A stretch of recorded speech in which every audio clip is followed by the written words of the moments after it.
আসসালামু আলাইকুম। কেমন আছেন সবাই? আশা করি যে যেখানে আছেন ভালোই আছেন। আজকে একটি সুন্দর রেসিপি আপনাদের সাথে শেয়ার করব। তাও এটা আমার মায়ের হাতের করা। তো গিয়েছিলাম গ্রামে। আমাদের গ্রামে এরকম মাছ পাওয়া যায়। মানে বর্ষাকালীন টাইমটাতে আরকি এরকম মাছ পাওয়া যায়। এটা কিন্তু আন্তার মাছ আমাদের আঞ্চলিক ভাষায় আরকি। আর এই আন্তার মাছগুলো সাধারণত এই বর্ষাকালীন টাইমে অনেক ধরা পড়ে। মানে পরপর আন্তাগুলো জোয়ারের পানিতে রাখা হয়, তাহলে এরকম মাছগুলো এই আন্তার পানিতে বা জোয়ারের পানিতে এসে ভেতরে বসে থাকে বা ধরা পড়ে। তো মাছগুলো একদমই জীবিত ছিল। মা নিয়ে আসলো। তো একদম নাচতেছিল মাছগুলো, এত সুন্দর। আসলে এসব মাছ কিন্তু দা দিয়ে কাটাকাটি করার কোনো দরকার নেই। এই যে মাছের ভেতরে একটা যে ময়লাটা থাকে, এটা যদি বের করে দেওয়া যায় তাহলে কিন্তু মাছটা কাটাকাটি হয়ে যায় আরকি।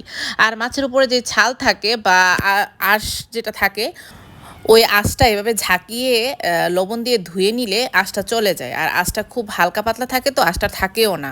তো মাছটা ধুয়ে নিচ্ছে মা।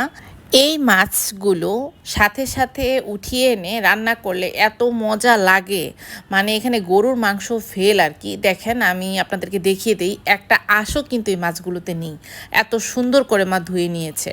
তো এখন মাছগুলো রান্নার পালা। তো মাছগুলোতে দিয়ে দিচ্ছে মা লবণ, হালকা দিয়ে দিল মরিচের গুঁড়া। তো এক এক করে সব ধরনের মশলাই দিবে আর কি মা। তো হলুদের গুঁড়াও দিয়ে দিল ধনিয়ার গুঁড়া, আর জিরের পরিমাণটা একেবারেই সামান্য দিয়েছে মা। তো এই মুহূর্তে দিয়ে দিচ্ছি রসুন বাটা। রসুন বাটার পরিমাণটাও দেখতে পাচ্ছেন কতটা পরিমাণ কম দেওয়া হয়েছে আর কি। তো মাছগুলোকে মেখে নেওয়ার জন্য এখানে মা দিয়ে দিচ্ছে রেগুলার বেজে যে তেলটা আছে ওইটা, মানে সয়াবিন তেল। এখানে তেলের পরিমাণটাও মা কমই দিয়েছে, পরবর্তীতে কিন্তু তেল আরও লাগবে তাই। তো সবগুলো মশলার সাথে এই মাছগুলোকে হালকা পাতলা মেখে তারপর দিয়ে দেওয়া হচ্ছে কুচি কুচি করে কাঁচামরিচ। আর এই মুহূর্তে একটি প্যানে পর্যাপ্ত পরিমাণের পেঁয়াজ দিয়ে এখানে দিয়ে দেওয়া হচ্ছে তেল। তো তেলের পরিমাণটা কতটুকু দেওয়া হয়েছে আপনারা দেখতেই পাচ্ছেন। তেল আসলে এসব মাছে বেশি দিলে কিন্তু খেতে ভালো লাগে না আর কি। এই মুহূর্তে মাছ মাখাগুলো দিয়ে দেওয়া হচ্ছে তেল এবং পেঁয়াজে। আর কোনো ধরনের মশলাই কিন্তু এখানে দেওয়া হবে না। আর একটা কথা এখানে অবশ্যই বলবো, এই মাছগুলোকে কিন্তু খুব নাড়াচাড়া করা যাবে না বা খুব বেশি সেদ্ধ করা যাবে না, তাহলে কিন্তু মাছগুলো গলে যাবে। যেহেতু খুবই ছোট মাছ, মলা ঢালা মাছ যেটা আমরা বলি আর কি গ্রামের ভাষায় বা শহরের ভাষায়, যে যেটাই বলেন, ছোট মাছ খেতে খুব দুর্দান্ত লাগে, কিন্তু রান্নাটার প্রসেসটা খুব হালকা আঁচেই করতে হবে এবং আলতো হাতে করতে হবে। আর এখানে পানির পরিমাণটা দেওয়া হয়েছে জাস্ট যে মশলাটা লেগেছিল বাটিটাতে, ওইটা হালকা একটু ধুয়ে পানিটা দেওয়া হয়েছে। পানি না দিলেও চলে, তারপর একটু দেওয়া হয়েছে আর কি।